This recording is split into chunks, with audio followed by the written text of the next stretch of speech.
High earners are some of the poorest people I know. You see brilliant professionals, doctors, engineers, lawyers making $300,000 a year, yet they are still living paycheck to paycheck. They aren't stupid, they are simply highly educated in a system designed to create employees, not owners. We spend 18 years learning how to earn a paycheck and not a single hour learning what to actually do with it. The school system was never designed to make you wealthy. It was designed to make you productive. It teaches you to be a high-quality part of someone else's machine. It teaches you that money is something you trade your time for. But the rules for owning the machine? Those are conspicuously absent. Wealthy families play a completely different game. They understand that working hard is merely the starting line, not the strategy.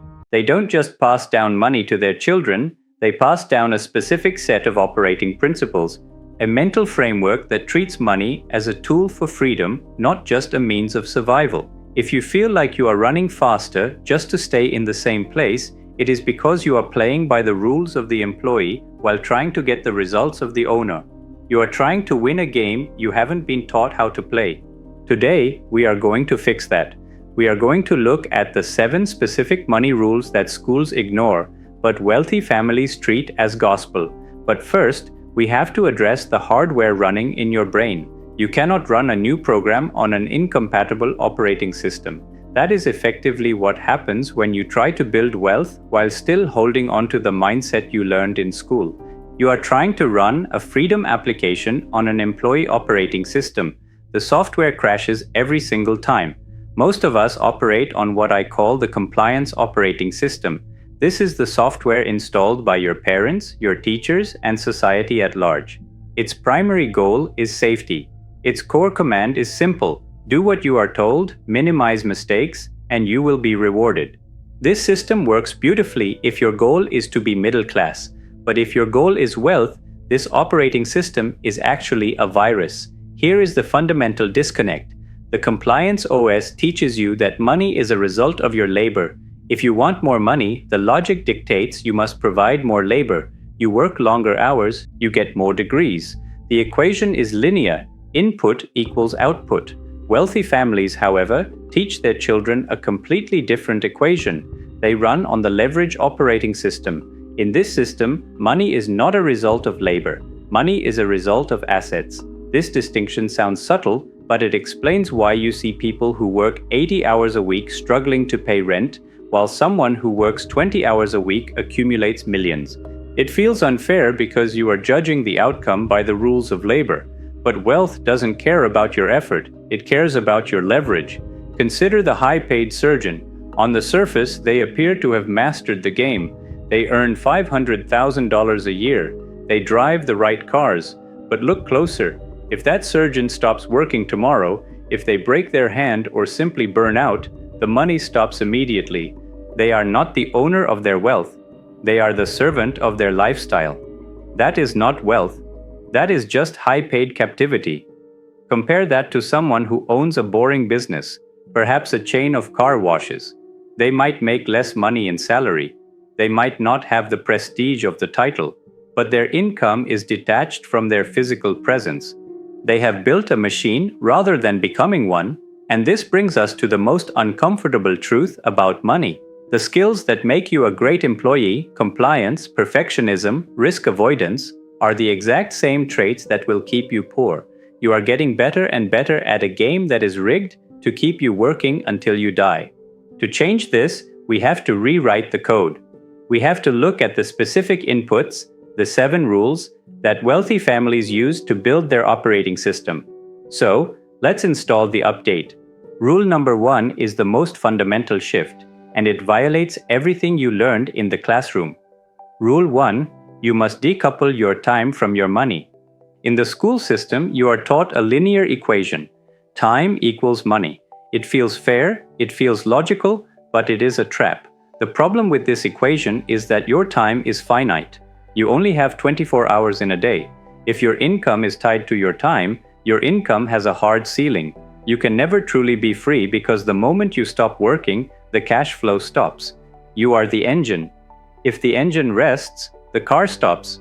Wealthy families teach their children that money is not something you work for, It is something that works for you.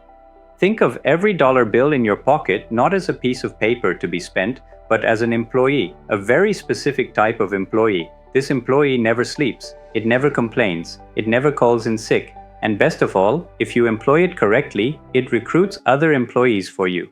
When a wealthy person looks at $1,000, they don't see a new iPhone. They see 1,000 employees that could be working to earn more employees. If you are currently trading your time for money, you are not building wealth. You are simply managing a cash flow crisis that lasts until you die. The goal is to move from being the chess piece to being the chess player. You need to own the assets that generate value while you sleep. But even if you understand that, you will likely fall into the second trap. This is where most high achievers get stuck. Rule number 2. Income is vanity. Net worth is sanity.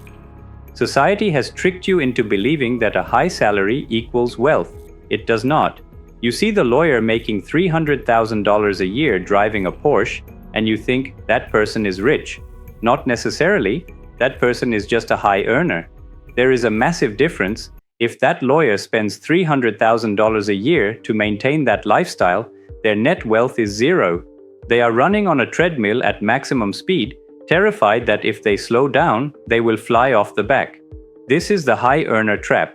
Wealthy families ignore the paycheck and look at the balance sheet. They understand that income is just the water flowing through the pipes.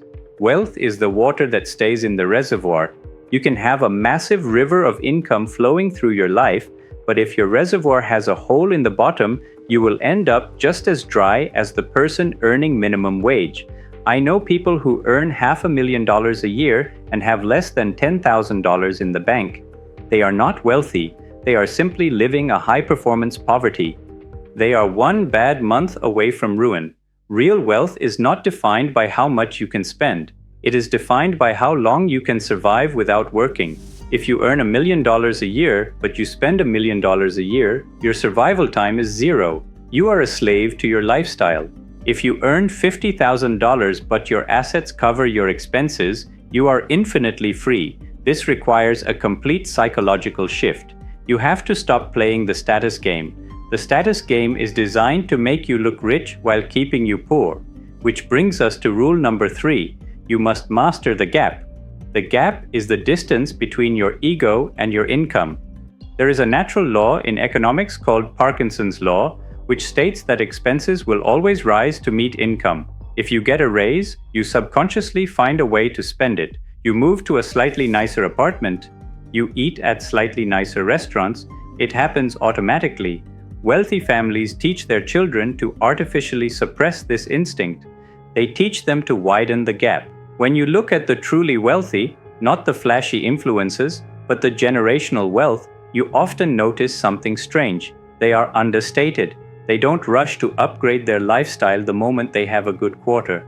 They understand that the gap between what they earn and what they spend is their freedom.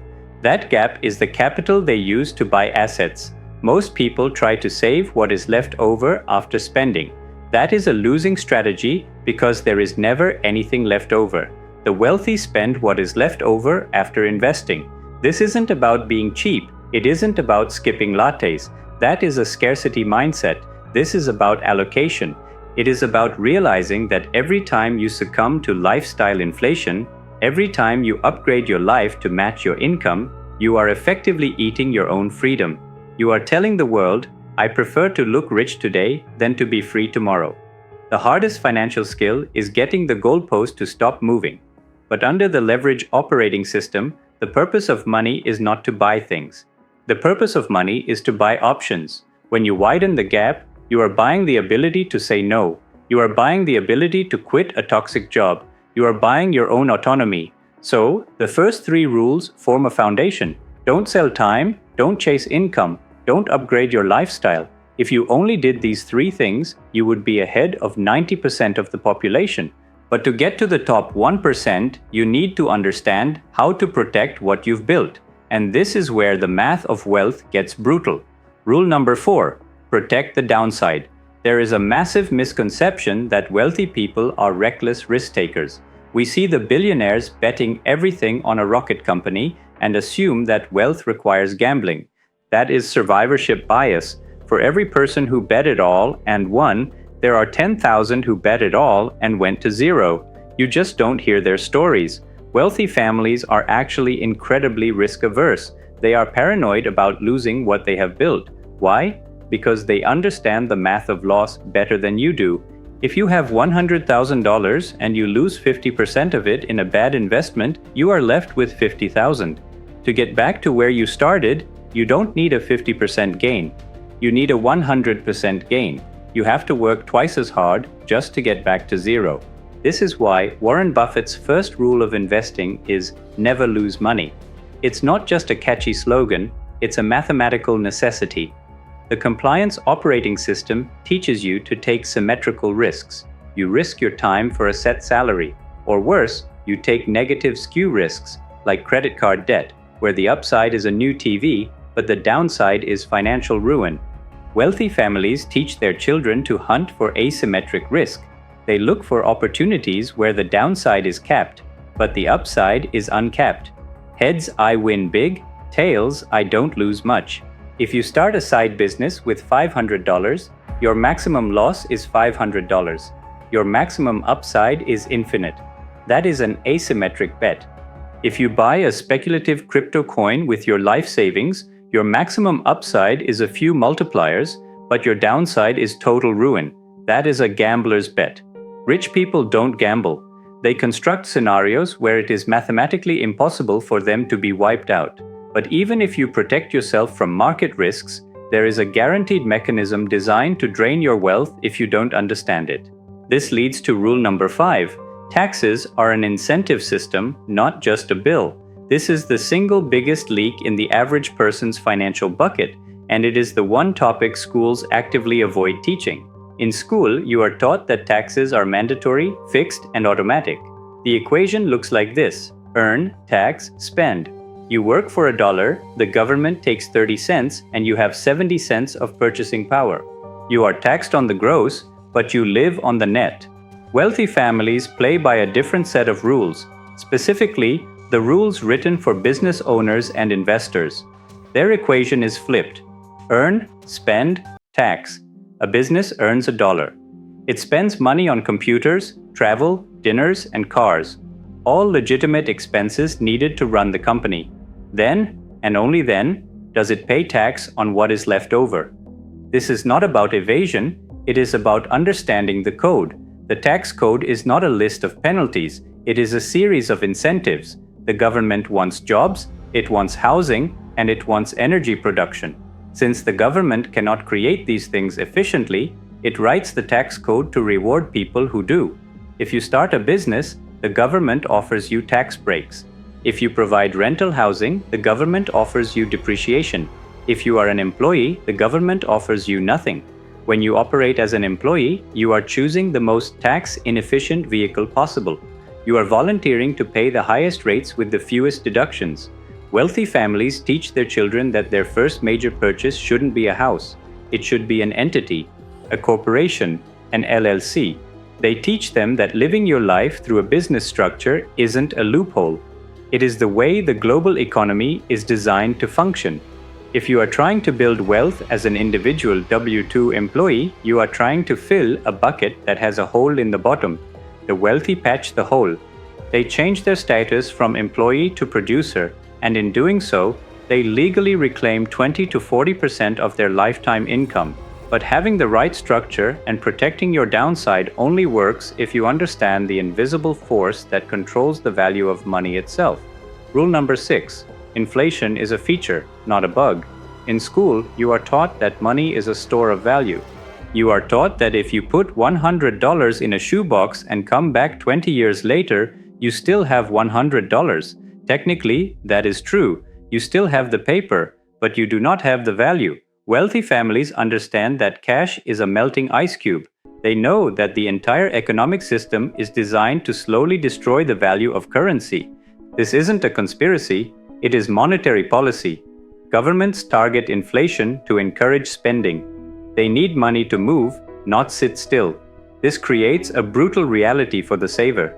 If inflation is running at 3 or 4% and your bank account pays you 0.1%, You are losing money every single day.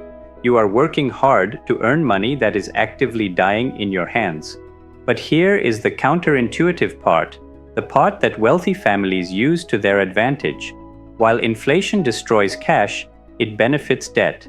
If you borrow $1 million to buy an apartment building and inflation drives the price of everything up, two things happen. First, the value of the building goes up. Second, the value of the debt, in real terms, goes down. You are paying back the loan with dollars that are worth less than the ones you borrowed. The compliance operating system teaches you that all debt is bad. The leverage operating system distinguishes between destructive debt and productive debt. Wealthy families are often the biggest borrowers in the world. They borrow to buy assets that inflate while their debt stays fixed. They are effectively shorting the currency. They don't fear inflation. They align themselves with it. They own the assets that rise in price, while the average person holds the cash that loses purchasing power. If you are sitting on a pile of cash waiting for the right time, you aren't being safe. You are being slowly bled dry by the invisible tax of inflation. You must be invested, but even if you master inflation, taxes, and leverage, there is one final rule that dictates whether you will actually stick to the plan. It is the softest rule, but arguably the hardest to follow. Rule number 7, your network is your thermostat. You have heard the cliche that you are the average of the 5 people you spend the most time with. It is a cliche because it is true, but not for the reason you think. It isn't just about networking. It is about what you consider normal. Human beings are social creatures. We crave validation. If everyone in your circle complains about their boss, dreads Mondays, and lives for the weekend, that behavior becomes your baseline. It becomes normal. If you try to break out, if you start talking about buying rental properties or starting a business, that circle will subconsciously pull you back. They will tell you it's risky. They will tell you to be realistic. They aren't trying to hurt you. They are trying to protect you based on their own fear. Wealthy families curate their social circles with extreme care. They understand that wealth is a team sport. When you are surrounded by people who are playing the leverage game, the conversation changes. You don't talk about how to save $10 on groceries. You talk about deal flow, tax strategy, and market trends. In that environment, making $1 million doesn't feel impossible. It feels like a standard Tuesday. This acts as a thermostat. If your financial temperature drops below the standard of your peer group, you automatically kick into gear to fix it. If you hang out with people who think $50,000 a year is a lot of money, you will subconsciously slow down once you hit that number. You will settle. You cannot build a new life with old voices in your ear. You have to find the room where you are the poorest person at the table. That is the only way to force your internal thermostat to rise. So, where does this leave us? We have covered 7 rules that completely contradict the standard curriculum. We moved from trading time to building assets. We stopped chasing income and started tracking net worth. We learned to widen the gap, protect the downside, and use the tax code as an incentive map. These are not secrets. They are simply the operating instructions for a different game. The school system has trained you to be a cog. It has trained you to be dependent. And if you are not careful, you will pass that same training down to your children. The shift from the compliance operating system to the leverage operating system is not easy. It requires you to unlearn 18 years of programming. It requires you to accept that being normal is the fastest way to be average. But the reward is not just a bigger bank account. The reward is ownership of your life. Remember what I said at the start about high earners being broke? Now you know why. They are running a high-performance engine on a track designed for slow cars. Wealth isn't about how much you make. It's about how much you keep working for money versus how much your money works for you. So the next time you get a raise, don't ask, what can I buy? Ask, what can this buy me out of? The question isn't whether you can afford a nicer life. It's whether you can afford to never stop working for it. If this made you think differently about money, subscribe. No hype here, just clarity. See you in the next one.